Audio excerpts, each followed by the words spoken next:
എല്ലാരും ഊണൊക്കെ കഴിഞ്ഞ് എത്തിയോ? എന്നാ നമ്മുടെ ഇന്നത്തെ മിണ്ടിപ്പറച്ചിൽ തുടങ്ങിയാലോ? അയ്യോ, പുസ്തകം കണ്ടപ്പോ എല്ലാവരും പോവാണോ?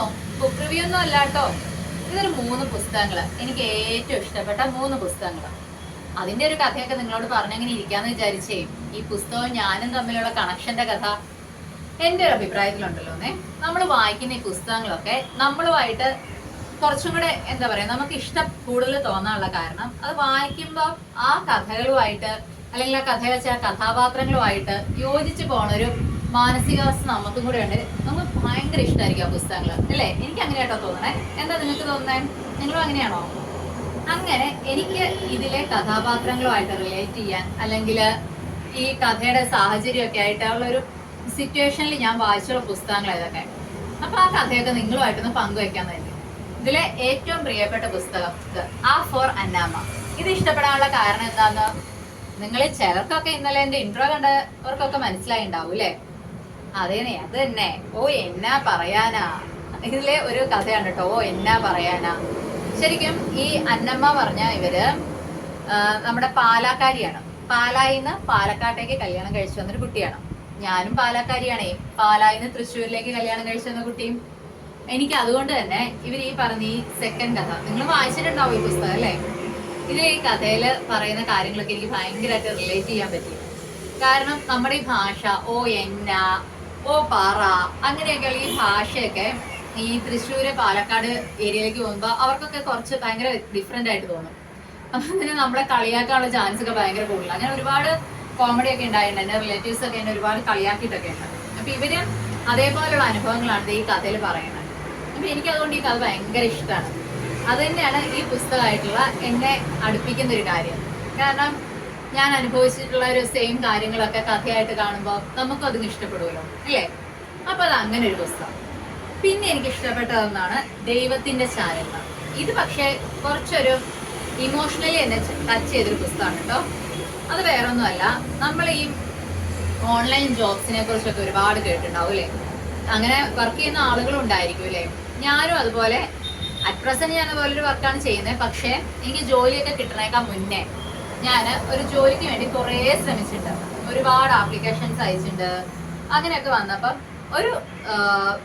ഒരു ജോബ് നമുക്ക് ജോലി കിട്ടി എന്ന് പറഞ്ഞിട്ട് ഒരു ജോബ് ഏജൻസി എന്നെ കോൺടാക്ട് ചെയ്തു. എന്നിട്ട് അവരെന്നോട് പറഞ്ഞു, നിങ്ങൾക്ക് ജോലി കിട്ടി, ഇങ്ങനെ ഞങ്ങൾ കുറച്ച് യൂട്യൂബ് വീഡിയോസ് ഒക്കെ തരും, അപ്പൊ അതൊക്കെ കണ്ട് നിങ്ങൾക്ക് ഒരു ട്രെയിനിങ് തരാം, അതൊക്കെ കണ്ട് ട്രെയിനിങ് എടുത്തു കഴിഞ്ഞാൽ നിങ്ങൾക്ക് ജോലി കിട്ടി, ഒരു 500 rupees ഞങ്ങൾക്ക് അയച്ചു തരൂ എന്ന് പറഞ്ഞു. ഞാനാണെങ്കിൽ ജോലി കിട്ടിയ സന്തോഷത്തിൽ ഒന്നും നോക്കാണ്ട് പൈസ അയച്ചു കൊടുത്തു. അങ്ങനെ പൈസയൊക്കെ അയച്ചു കൊടുത്ത് കുറച്ച് കഴിഞ്ഞപ്പോഴാണ് മനസ്സിലായത് സംഗതി പണിവാളി, അവരെന്നെ പറ്റിച്ചു എന്നുള്ളത്. അപ്പൊ അങ്ങനെയുള്ള ആ ഒരു അവസ്ഥയിൽ ഞാൻ ആകെ എല്ലാവരോടും ജോലി കിട്ടിയെന്നൊക്കെ പറഞ്ഞ് വീട്ടിലൊക്കെ വിളിച്ചു പറഞ്ഞ് ഭയങ്കര ഗമയിലിരിക്കുമ്പോഴാണ് പറ്റിച്ചു എന്ന് മനസ്സിലായത്. അപ്പൊ ആകെ അങ്ങനെ വിഷമിച്ച് പണി കിട്ടിയില്ലോ എന്ന് ഓർത്തിരിക്കുമ്പോഴാണ് ദൈവത്തിന്റെ ചാരന്മാർ എന്ന് പറയുന്ന പുസ്തകം വായിക്കുന്നത്. ഇതില് ജോസഫ് അന്നൻകുട്ടി പറയുന്ന ഒരു കാര്യമുണ്ട്. അതായത് നമ്മുടെ ജീവിതത്തിലേക്ക് കടന്നു വരുന്ന ആരും വെറുതെ ഉള്ളവരായിരിക്കില്ല. നമ്മുടെ ജീവിതത്തിൽ വന്നു പോയ എല്ലാ ആളുകളും നമുക്ക് വേണ്ടി എന്തെങ്കിലുമൊക്കെ കോൺട്രിബ്യൂട്ട് ചെയ്തിട്ടുണ്ടാവും. അപ്പൊ അങ്ങനെ പറഞ്ഞു തുടങ്ങുന്ന ഈ കഥ വായിച്ചു വരുമ്പോൾ നമുക്ക് ഇങ്ങനെ തോന്നുട്ടോ, ശരിയാണല്ലോ, എന്നെ പറ്റിച്ച ആളുകൾ പോലും എന്തെങ്കിലുമൊക്കെ എനിക്ക് വേണ്ടി കോൺട്രിബ്യൂട്ട് ചെയ്ത ആൾക്കാരാണല്ലോ. അപ്പൊ അതിൽ നിന്നും ഞാൻ ഓരോ പാഠം പഠിച്ചു. ഇങ്ങനെയും പറ്റിപ്പുകളുണ്ട്, നമ്മളത് ശ്രദ്ധിക്കണം. ഇങ്ങനെ ചാടി കയറി ജോലി കിട്ടി അങ്ങനെയൊക്കെ പറഞ്ഞാൽ ഹാപ്പി ആയിട്ട് കാര്യമില്ല എന്നൊക്കെയുള്ള രീതിയിൽ എനിക്കത് മനസ്സിലായി. അപ്പൊ എനിക്ക് അങ്ങനെ ഒരു കാര്യം എന്നെ പഠിപ്പിച്ചൊരു പുസ്തകമാണ് കേട്ടോ ഈ ദൈവത്തിന്റെ ചാരന്മാർ. ഇതില് ജോസഫിനെ സമീപിച്ച കുറെ ആളുകളെ കുറിച്ചും അവര് ജോസഫിനെ പഠിപ്പിച്ച കുറെ കാര്യങ്ങളെ കുറിച്ചും അങ്ങനെയൊക്കെ ആയാലും ഒരുപാട് അങ്ങനെയുള്ള ഓരോരോ കഥകളാണ്. ഇതിൽ ഓരോ കഥയും അത്തരം കഥകളാണ്.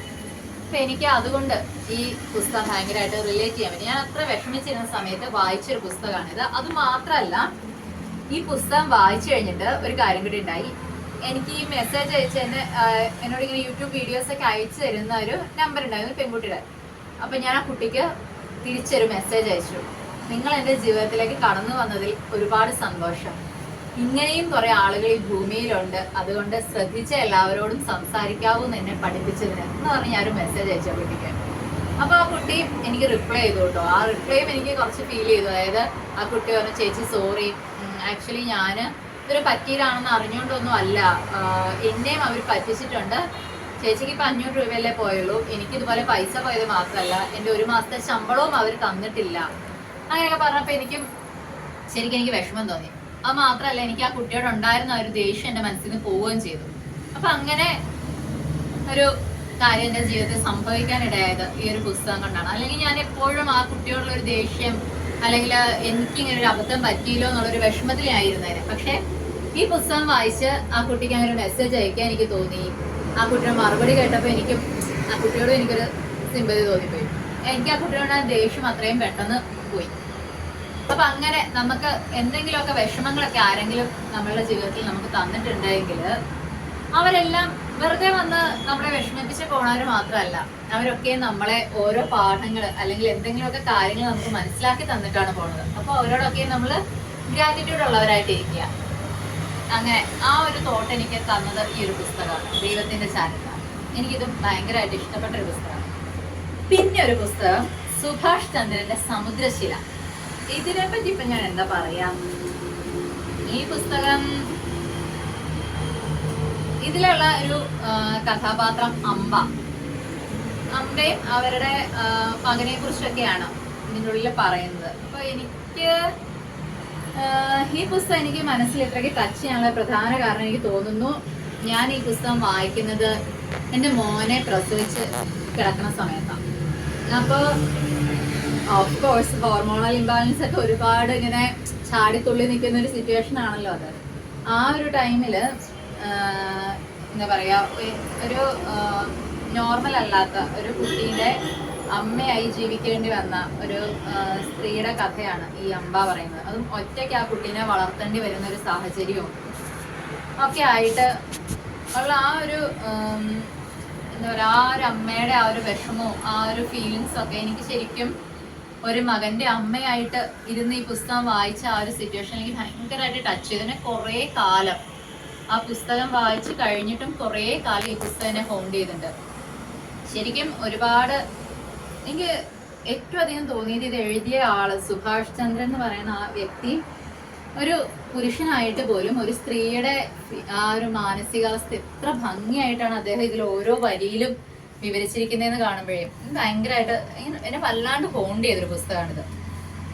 ഒത്തിരി നല്ലൊരു പുസ്തകമാണിത്. ഞാൻ ഈ പുസ്തകത്തിനൊന്നും റിവ്യൂ ഒന്നും പറയുന്നില്ല കേട്ടോ, കാരണം എനിക്കറിയാം നിങ്ങൾ എല്ലാവരും ഈ ബുക്സ് വായിച്ചിട്ടുണ്ടാവും. അതല്ലെങ്കിൽ തന്നെ ഇവിടെ എല്ലാം ബുക്ക് റിവ്യൂസ് ഒക്കെ ഒരുപാട് യൂട്യൂബിൽ അവൈലബിൾ ആണ്.